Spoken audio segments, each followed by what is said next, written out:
Readers, yesterday you read on in your novels, getting to know your characters better, and also noticing moments that may have been mirrors or windows and helped you connect with those characters or empathize with them in some ways.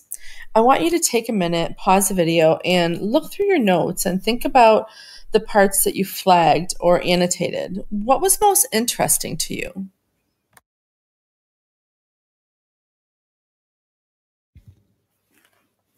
First, I want to compliment you on getting a lot of reading done over the last 2 days. It's not easy to fit reading into your already busy lives, and it's significant that you are figuring it out. People who read know more, and they get smarter. Reading literacy builds new neural pathways in the brain. So, well done. And if you found it a challenge, know that it's worth it to keep at it. It's also important to mark different parts of the book that you think are worth talking about and worth thinking about more. Everyone is struck by different things. We see things differently, which is why this work is so important. Today, I want to teach you that when reading a novel, readers often reflect on who they are, and they read with those aspects of their own identity in mind, considering how their identity impacts their interpretation of the novel. Let me show you one way to reflect on your identity so you can turn identity lenses into interpretation lenses. Watch me as I try this. I've got some post-it notes and I'm going to jot some parts of my identity that are especially important to me.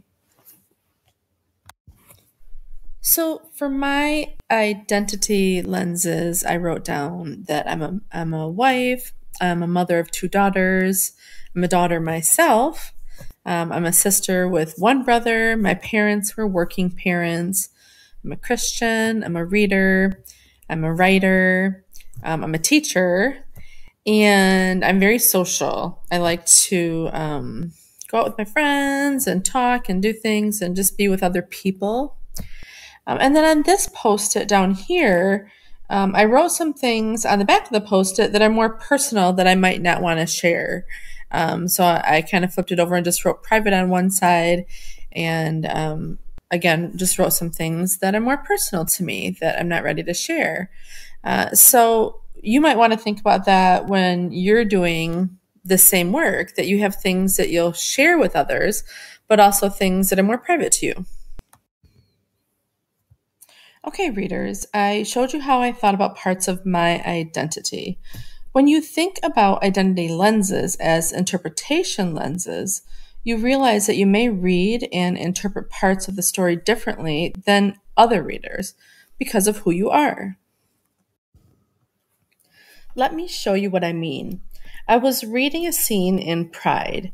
It's a simple scene where Zuri wakes up the day after her sister Janae has come home from college, the day after she meets the Darcy boys.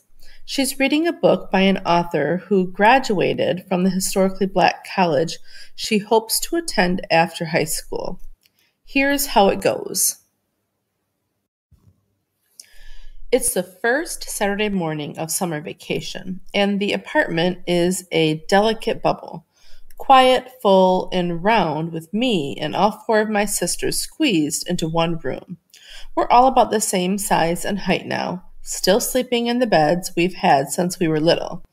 2 bunk beds are pushed against the wall in our bedroom, and Janae's single bed is right beneath the front window. I'm up before my sisters and in the middle of my book, a highlighter and pencil in hand, just like Poppy taught me. I'm reading Between the World and Me and thinking about Ta-Nehisi Coates' Mecca, Howard University, and how it'll be like a whole other country with no outsiders moving in to change things up and throw things away, where the faces of the people are the same now as they were back in 1867, when Howard was first founded, where even though people come from different parts of the country and the world, they speak the same language, and that's Black, and African and Caribbean and Afro Latinx. All the things that make up me, Haitian, Dominican, and all black.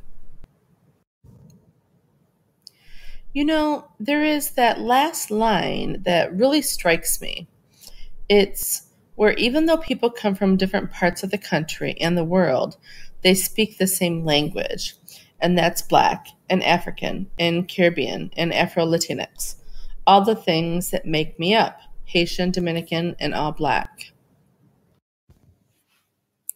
Now let me think. Why is that so important to me? Well, this part about all the things that make up me, I can totally get what Zuri means by this and why Howard University is so special to her. It's a place where she can celebrate Black culture and embrace her African heritage. For Zuri, Howard really is like another country, a mecca, where she'll be able to retreat from gentrification in her neighborhood and racism and just be herself and feel whole. So Howard is more than just a university for Zuri. It's a refuge. Readers, let's review some of the steps I followed. First, I thought about parts of myself and my history, my identity, those that feel important, and I jotted them down on post-its. Then, I used these identity lenses as interpretation lenses as I read. I was alert to parts of the story that caught my attention.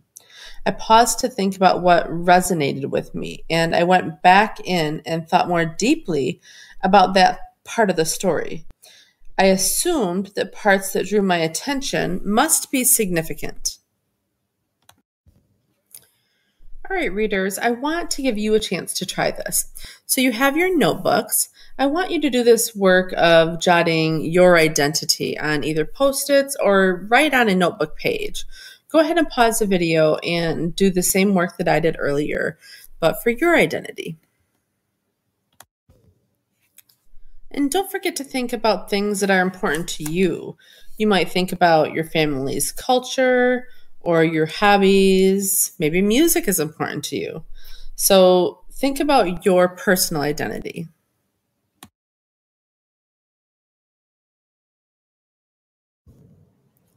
Readers, as you go off to read today, will you add this work to the work you were already doing with mirrors and windows? Will you note any part of the story where you bring a particular identity lens that lets you interpret that part personally? It's a different perspective that each of us bring that will make your thinking so interesting. All right, readers, off you go. Readers, go read.